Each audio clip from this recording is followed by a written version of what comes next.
जी, आपका next chapter है controlling. Management का सबसे लास्ट काम और सबसे इम्पोर्टेंट काम जो मैनेजमेंट को करना पड़ता है उसको क्या कहते हैं? कंट्रोलिंग करना। कंट्रोलिंग बहुत ही इम्पोर्टेंट काम है।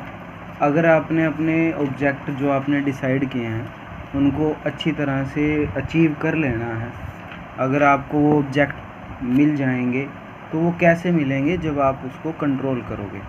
मान लो आपने सोचा कि मुझे 80% 90% नंबर चाहिए, आपने डिसाइड कर लिया और आपने क्या किया, आपने सोचा कि मैं 4 से 5 घंटे डेली स्टडी करूँगा। अगर आप उस चीज़ को कंट्रोल नहीं करोगे ना तो आप अपने टारगेट को अचीव करने नहीं वाले हो। मतलब कंट्रोलिंग करना बहुत ही इम्पोर्टेंट चीज़ है किसी भी संस्था में, और ये बहुत ही इम्पोर्टेंट काम है मैनेजमेंट का। कंट्रोलिंग की डेफिनेशन पढ़ रहा हूँ टूल किट में। It refer to bringing the actual result closer to desire result. कह रहे हैं जो हमारे डिज़ायर्ड रिजल्ट हैं, मतलब जो हमने सोचा है ना, उन रिज़ल्ट को पाने के लिए हमको ये काम एक्चुअल में करने पड़ते हैं, जो एक्शन लेने पड़ते हैं उनको क्या कहते हैं? कंट्रोलिंग कहते हैं। अब कंट्रोलिंग मैं ये कहूँ कि हर जगह होती है। आप एक घर में भी लो, आप एक रोड पे भी लो। घर में कैसे कंट्रोलिंग करते हैं? बड़े जो हैं बच्चों पे कंट्रोलिंग करते हैं। दूसरा, रोड पे चल रहे हैं आप, ट्रैफिक रूल्स को फॉलो नहीं करोगे तो कौन कंट्रोल करेगा उसको? पुलिस वाले कंट्रोल करेंगे। तो कंट्रोलिंग हर जगह बहुत ही इम्पोर्टेंट चीज़ है, हर जगह यूज़ होती है। आगे अभी इसके फीचर्स पढ़ने हैं। हाँ जी, कंट्रोलिंग का सबसे पहला फीचर है controlling is a fundamental management function. Fundamental का मतलब होता है बहुत ही इम्पोर्टेंट। कंट्रोलिंग मैनेजमेंट का एक बहुत अलग काम है। मैं ये कह सकता हूँ कि कंट्रोलिंग, जैसे मैनेजमेंट के अलग अलग काम थे, प्लानिंग करना, ऑर्गेनाइजिंग करना, स्टाफिंग करना, तो मैनेजमेंट में बहुत ही इम्पोर्टेंट काम है। तो जैसे मैनेजमेंट में अलग अलग काम होते हैं ना, प्लानिंग, ऑर्गेनाइजिंग, स्टाफिंग, ऐसे ही कंट्रोलिंग भी बहुत ही इम्पोर्टेंट काम होता है। सेकंड है परवेसिव फंक्शन। परवेसिव का मतलब होता है कि यूनिवर्सल एक्टिविटी है एक तरह से, कि आपको हर जगह यूज़ करना ही पड़ता है। मैंने अभी बताया कि कंट्रोलिंग जो है हर जगह यूज़ होता है, यहाँ भी यूज़ होता है, कहीं मर्जी चले जाओ कंट्रोलिंग का काम ज़रूर होता है। ठीक है। थर्ड है controlling is a continuous activity. Controlling is a continuous activity मतलब लगातार चलने वाले काम है। कंट्रोलिंग ऐसे नहीं है कि आज किसी को आपने डांट दिया भी काम गलत ना करिए, वो पूरे हमेशा पूरी ज़िंदगी के लिए सीख जाएगा, ऐसा पॉसिबल नहीं है। आपको बार बार समझाना पड़ता है।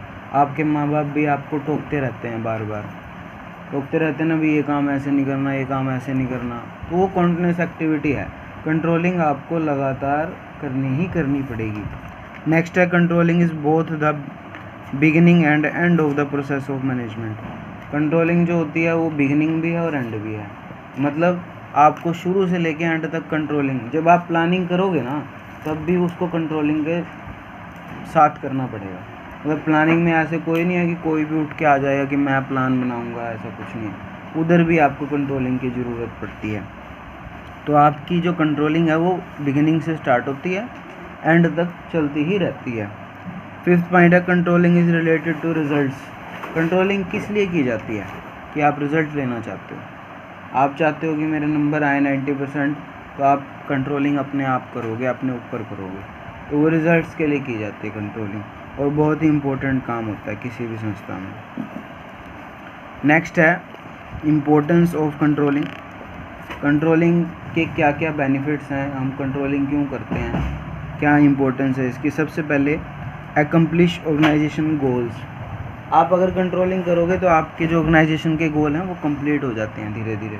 मतलब जो आपने डिसाइड कर रखा, मान लो आपने डिसाइड कर रखा है कि मेरे को ज़्यादा से ज़्यादा मेरी सेल होनी चाहिए, मेरी सेल ज़्यादा हो, कस्टमर ज़्यादा से ज़्यादा बने, तो उसके लिए आपने जो कंट्रोलिंग की है उसी से पॉसिबल है ये चीज़ें। अगर आप कंट्रोलिंग नहीं करोगे, आप सब चीज़ों को देखोगे नहीं, तो ये चीज़ें आपकी पॉसिबल नहीं होंगी, मतलब आप गोल अचीव नहीं कर सकते अपने। नेक्स्ट है judging accuracy of standards. Accuracy of standards का मतलब होता है कि आपने जो डिसाइड कर रखे हैं, कंट्रोलिंग जब की जाती है ना जब भी कोई कंट्रोलिंग करता है बंदा तो उसकी काम को देखा जाता है, एक्यूरेसी को देखा जाता है। आपने कहा एक बंदे को कि 100 प्रोडक्ट बना के तैयार कर दे आज, तो उसने बना दिए 100 प्रोडक्ट, तो उसकी एक्यूरेसी का पता चल गया आपको। तो कि ऐसे किसी की भी एक्यूरेसी का पता लगाया जा सकता है जब आप क्या करते हो, कंट्रोलिंग सिस्टम करते हो। ये इसका फ़ायदा है। Making efficient use of resources, ये तो है ही है। अगर आप कंट्रोलिंग करोगे, आपको जो रिसोर्सेज अवेलेबल कराए गए हैं तो रिसोर्सेज का अच्छे से यूज़ होएगा, एफिशिएंट यूज़ होगा, मतलब कोई भी वेस्टेज सिस्टम नहीं रहेगा, वेस्ट नहीं होगा। फोर्थ पॉइंट है इम्प्रूविंग एम्प्लॉय मोटिवेशन। जब आप कंट्रोलिंग करते हो ना तो सारी संस्था का जो काम है, ऑर्गेनाइजेशन का जो वो काम है, वो बढ़िया तरीके से होने लगता है। जब भी कोई काम बढ़िया तरीके से होने लगता है तो वो क्या होगा, वो अपने आप ही फ़ायदेमंद होगा किसी भी संस्था के लिए। तो उससे क्या होगा, एम्प्लॉइज़ को लगेगा कि हमारे लिए ही कुछ किया जा रहा है। देखो कंट्रोलिंग करके अच्छा काम होता है, एम्प्लॉइज़ को लगता है कि कंट्रोलिंग, मान लो एक एम्प्लॉई अच्छा काम कर रहा है, एक एम्प्लॉई अच्छा काम नहीं कर रहा, आप उसको कुछ कह ही नहीं रहे, तो दूसरे एम्प्लॉय भी ख़राब होंगे। तो वो क्या होगा कि आप उसको कंट्रोल करो जो अच्छे से काम नहीं कर रहा है, तो क्या हो जाएगा, पूरी संस्था में मोटिवेशन सिस्टम इम्प्रूव हो जाएगा। Ensuring order and discipline, controlling करने से ऑर्डर भी आता है, डिसिप्लिन सिस्टम भी बढ़ता है। तो वो डिसिप्लिन लेके आना है तो आपको कंट्रोलिंग करनी पड़ेगी। किसी भी संस्था में डिसिप्लिन बहुत इंपॉर्टेंट चीज़ है, डिसिप्लिन के बिना कुछ नहीं होता। विदाउट डिसिप्लिन आप कुछ सोच भी नहीं सकते, ठीक है। तो ये आपके कंट्रोलिंग के थे। नेक्स्ट है relationship between planning and controlling. क्या प्लानिंग और कंट्रोलिंग में कुछ रिलेशनशिप होता है, मतलब प्लानिंग और कंट्रोलिंग का कुछ कॉम्बिनेशन होता है? बिल्कुल होता है। सबसे पहले interdependence between planning and controlling. क्या प्लानिंग और कंट्रोलिंग इंटरडिपेंडेंट है? यस। प्लानिंग जब की जाती है तो प्लानिंग देखा जाता है कि हम जो प्लानिंग कर रहे हैं उसको कंट्रोल भी कर सकते हैं नहीं बाद में। अगर आप प्लानिंग अपने ही मतलब से किए जाओ, मान लो आपने सोचा कि 1 दिन में मैं 50 प्रोडक्ट 100 प्रोडक्ट बना दूंगा, लेकिन उस चीज़ की पॉसिबिलिटी ही नहीं है, आप उसको कंट्रोल ही नहीं कर पाओगे, 100 चीज़ें 50 चीज़ें बना ही नहीं पाओगे, तो कैसे कर लोगे वो सिस्टम? तो प्लानिंग और कंट्रोलिंग देख के की जाती है। मतलब प्लानिंग जब की जाती है ना कि हम उसको कंट्रोल कर भी सकते हैं नहीं कर सकते, उसको देख के प्लानिंग की जाती है। तो मतलब ये कह सकता हूँ कि प्लानिंग इंटरडिपेंडेंट है किस पे, कंट्रोलिंग के ऊपर। Planning is meaningless without controlling, लिखा हुआ है कि प्लानिंग करना कंट्रोलिंग के बिना मीनिंगलेस है। आप सोच लो भी मैं ये प्रोडक्ट बना दूंगा, लेकिन आप स्टेप बाय स्टेप उसको फॉलो ना करो, चेक ना करो भी काम सही से हो रहा है नहीं हो रहा, काम ऐसे ही होगा, काम होगा ही नहीं। तो आप कंट्रोलिंग करोगे तो प्लानिंग करने का फ़ायदा है, नहीं तो नहीं है। नेक्स्ट है controlling is blind without planning.